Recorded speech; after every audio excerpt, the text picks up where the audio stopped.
Selamat malam para mantan, selamat malam untuk semua kalian yang tidak diundang ke nikahan mantan. Gimana rasanya nggak dianggap? Iya, pasti kan nyesek gitu ya. Ya tapi serba salah juga. Kalaupun kita diundang, rasanya kan males yang mau datang. Ya karena ngapain kita datang hanya untuk melihat mantan bahagia. Itu nggak berguna sama sekali gitu ya. Nah, cerita-cerita semacam itu bagi saya jadi mirip sekali dengan cerita pernikahan anak Anies Baswedan.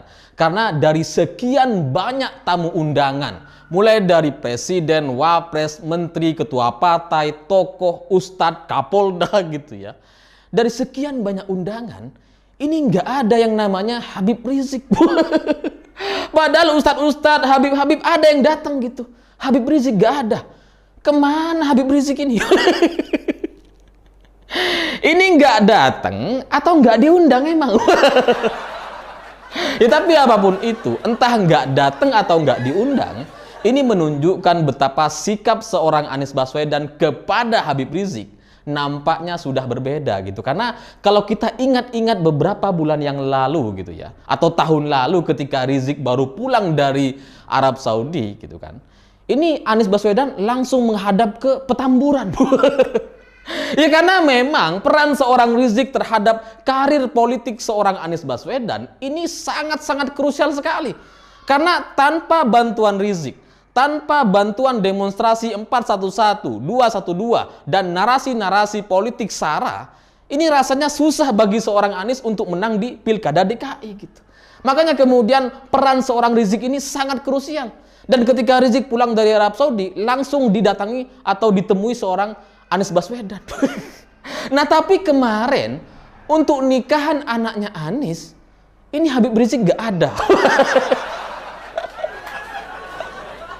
Dan kalau kita ingat-ingat gitu ya, setelah Rizik keluar dari penjara secara bersyarat gitu ya, sampai sekarang, sampai hari ini, nggak ada satupun tokoh politik di Indonesia yang mau datang kepada Habib Rizik. Nggak ada. Fadlizon, Prabowo, Anies Baswedan, nggak ada. Semuanya menjauh, mengambil jarak. Padahal dulu ketika Rizik masih di Arab Saudi gitu ya, itu sampai didatangi sama Fadlizon, didatangi sama Prabowo Subianto. Ini sekarang Habib Rizik sudah ada di Petamburan, nggak didatangi sama mereka. Bahkan hanya untuk sekedar ucapan selamat sudah bebas, nggak ada sama sekali. Ini kan kayaknya Habib Rizik udah nggak dianggap gitu. Bahkan sekelas Amin Rais sekalipun sebagai ketua partai umat gitu ya, ini sampai sekarang nggak datang ke Habib Rizik. Dari sini saya akhirnya menyadari atau mencurigai bahwa nampaknya memang Habib Rizik ini sudah tidak diperhitungkan atau panggung politiknya sudah hancur berantakan karena FPI sudah menjadi organisasi terlarang di Indonesia gitu. Padahal kalau kita lihat peran seorang Habib Rizik kepada karir Anies Baswedan, kepada Prabowo Subianto gitu ya, ini kan besar sekali pengaruhnya gitu. Nah ini sekarang ketika Rizik sudah keluar, nggak ada yang mau nengok. Ya karena kalau ketika Rizik masih ada di dalam penjara, lalu kemudian para tokoh-tokoh politik ini nggak mau datang gitu ya, nggak mau jenguk, kita mungkin masih bisa maklum gitu. Mungkin mereka sedang menjaga citra. Ngapain datang ke penjara gitu. Tapi setelah bebas pun nggak ada yang menyambut, bos. Kasihan gitu ya. Karena kalau kita lihat dulu ketika tahun 2017, peran Rizik ini sangat-sangat kuat sekali gitu. Kemudian dilanjutkan dengan Pilpres 2019. Ini pengaruh Rizik kepada pendukung Prabowo Subianto juga sangat-sangat besar terhadap juga kepada Sandiaga Uno gitu. Tapi sekarang ceritanya nampaknya sudah berbeda. Makanya kemudian Rizik setelah keluar dari penjara, dia nggak mau buru-buru bicara soal capres. Ya karena mungkin sudah dikhianati gitu. Merasa nggak dianggap. Karena ketika Prabowo dan Sandiaga Uno masuk ke dalam kabinet Presiden Jokowi gitu ya. Ini kan orang-orang FPI, para jamaahnya Rizik itu sakit hati kepada Prabowo gitu ya. Ngapain Prabowo malah mendukung Pak Jokowi? Mereka nggak terima gitu. Ditambah lagi dengan sikap mereka setelah masuk ke dalam pemerintahan, kayaknya jadi nggak peduli sama sekali kepada Rizik dan kawan-kawan gitu. Ya itulah buktinya ketika Rizik dimasukkan ke dalam penjara gitu ya. Nggak ada bantuan sama sekali. Nggak ada bantuan hukum, nggak ditengok. Udah keluar juga nggak diucapin selamat. Kasihan gitu. Makanya kemudian kalau kita lihat berita beberapa waktu yang lalu ketika Rizik baru keluar dari penjara secara bersyarat, dia langsung mengatakan bahwa saya bebas bersyarat tanpa bantuan politik atau tanpa bantuan dari partai manapun. Waktu itu saya berpikir gitu, apa maksud Rizik menyatakan itu? Kita semua kan udah tahu. Memang waktunya aja udah pas untuk dia bebas bersyarat gitu.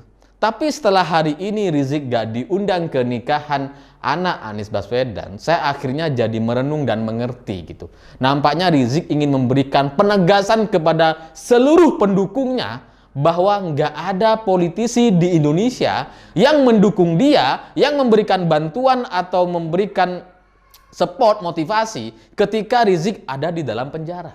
Makanya kemudian dia bilang bahwa ini saya bebas murni karena memang aturannya aja. Karena syarat administrasi sudah dipenuhi.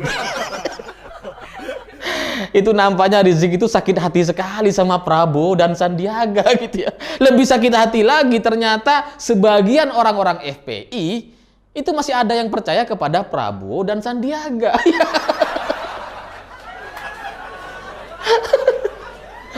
Jadi ya kalau sampai di sini gitu ya, ketika sampai hari ini kita nggak ngelihat Rizik juga mengucapkan selamat kepada pernikahan anak Anies Baswedan atau nggak datang ke acara nikahannya. Gitu ya. Ini nampaknya memang sudah peran seorang Rizik ini sudah selesai gitu. Dan cerita yang lain ketika Rizik dulu ketika menikahkan anaknya gitu ya, itu juga ada ceritanya Anies Baswedan ini diundang sama Habib Rizik. Tapi kemudian Anies gak datang. Udah diundang, gak datang. Malah apa yang dilakukan oleh Anies? Ngezoom. Ngezoom gitu. Harusnya kan datang. Karena Rizik ini berpengaruh besar terhadap karir politik seorang Anies Baswedan. Tapi waktu itu gak datang.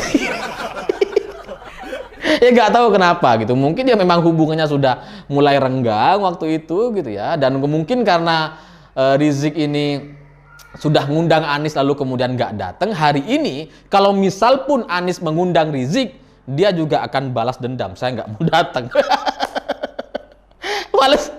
Males juga gitu. Karena dulu ketika Rizik nikahin anaknya, Anies nggak datang.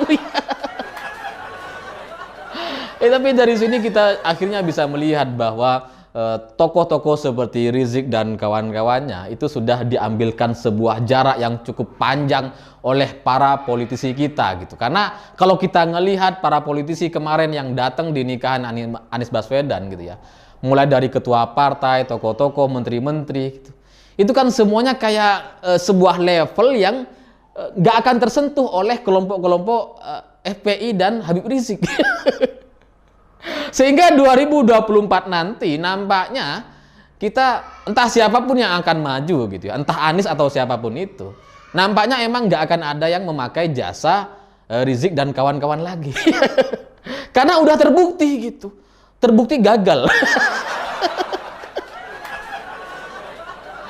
Ya mungkin sampai di sini banyak orang yang bertanya-tanya, masa iya sih peran Rizik kan sejak tahun 2017, 2019 itu kan sangat terbukti bisa menarik suara, sangat mampu untuk melakukan mobilisasi massa dan sebagainya. Masa iya cuma gara-gara di penjara dia kemudian jadi nggak ada pengaruhnya lalu kemudian ditinggalkan oleh para politik ini gitu?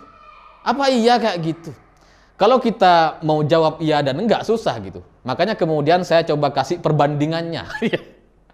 Dulu tahun 2009 gitu ya, ketika SBY menjadi presiden, Dia ini mendapatkan suara sangat-sangat signifikan, 60% kalau nggak salah gitu kan. Nah tapi 2014 peran seorang SBY yang punya suara mayoritas di Indonesia itu jadi nggak terdengar sama sekali. Sampai-sampai ketika SBY menjadi ketua umum Partai Demokrat gitu ya, di tahun 2014 dan 2019, Demokrat ini cuma jadi apa? Jadi partai yang nonton aja di luar lapangan gitu ya. Sampai kemudian muncullah istilah partai penyeimbang, padahal emang nggak diajak. Ya karena dia mau masuk ke dalam pemerintahan Presiden Jokowi nggak mau jadi oposan, dia males. Masa udah pernah berkuasa jadi oposan sih? Ya meskipun sekarang udah jadi oposan.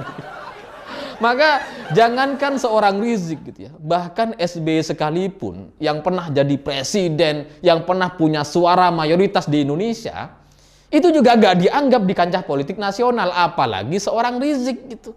Yang FPI sudah dibubarin, yang dia sudah masuk penjara. Dibandingkan dengan SBY. SBY nggak masuk penjara aja, Demokrat masih ada, nggak dibubarin gitu ya. Tapi nggak punya pengaruh lagi. Nah Rizik lebih parah daripada Pak SBY gitu kan. Makanya kemudian hari ini nampaknya memang para politisi kita sudah mengambil jarak dari kelompok-kelompok Rizik ini dan kawan-kawannya gitu ya. Karena mereka ingin menjaga narasi-narasi yang akan dibangun di tahun 2024 nanti. Karena pada akhirnya kalau yang dibangun hanya politik identitas, politik sara soal agama dan sebagainya, rasanya susah bagi siapapun calonnya untuk memenangkan Pilpres 2024. Bahkan Ganjar sekalipun kalau didukung sama Rizik pasti kalah dia. Pasti kalah gitu. Makanya kemudian kemarin itu di nikahan anak Anies Baswedan nggak diundang lah Habib Rizik ini. Dan ketika Habib Rizik keluar nggak ada juga tokoh-tokoh yang mau ucapin selamat atau datang ke sana. Ya karena kalau datang ke sana malah kejebur. Tambah rusak nanti namanya gitu kan. Ya tapi pada akhirnya dari sini gitu ya, semoga orang-orang FPI, GNPF atau apapun itu namanya, yang kelompok Islamifobia, apalah itu gitu ya. Semoga kalian akhirnya mengaca dan sadar diri bahwa kalian di negeri ini bukan siapa-siapa dan tidak punya apa-apa. Ya karena kalau seorang Habib Rizik aja udah nggak dianggap, ya apalagi kalian-kalian ini, apalagi yang cuma komentar-komentar maki-maki sama saya. Nggak dipakai kalian. Ya semoga situasi seperti ini dapat kita pertahankan sampai 2024 nanti gitu, agar di Pilpres nanti nggak perlu lagi ada perdebatan atau bahasan soal isu-isu agama dan identitas yang lainnya gitu. Sehingga kita bisa memilih seorang presiden karena visi misinya, karena ide-ide besarnya untuk memajukan Indonesia. Sementara soal urusan agama, sara dan sebagainya kita ketepikan dulu lah. Biarkan itu menjadi urusan pribadi masing-masing orang dengan Tuhannya. Bukan urusan untuk memilih calon presiden. Karena seorang presiden di Indonesia itu harus bisa memimpin seluruh kementerian dan bisa memikirkan nasib masyarakatnya gitu. Bukan memikirkan soal surga neraka. Itu urusan lain. Ya, tapi ya selamatlah kepada Anies Baswedan yang sudah menikahkan anaknya gitu ya. Karena bagaimanapun seberbeda apapun saya dengan seorang Anies gitu, tetap saja pernikahan anaknya ini adalah situasi yang berbeda gitu. Ini bukan event politik gitu ya. Dan ini ya anaknya tidak menanggung dosa dari apa yang sudah dilakukan oleh seorang Anies gitu ya. Saya ucapkan selamat kepada anak Anies Baswedan, semoga langgeng, semoga sakinah mawaddah warahmah, dan soal perdebatan-perdebatan di luar sana yang nggak menggunakan bahasa ijab kabulnya nggak menggunakan bahasa Indonesia gitu ya, malah menggunakan bahasa Arab, bagi saya ya biasa aja gitu. Karena dari sekian banyak pernikahan yang pernah saya hadiri, mulai dari agama yang lain, Hindu, Kristen, Islam gitu ya. Ya memang beda-beda setiap agama, dan di agama Islam banyak juga orang-orang yang masih menggunakan ijab kabul menggunakan bahasa Arab. Saya sendiri ketika dulu menikah juga menggunakan bahasa Arab dan saya hafal betul, paham artinya, dan itu biasa aja gitu. Jadi nggak usah dipermasalahkan.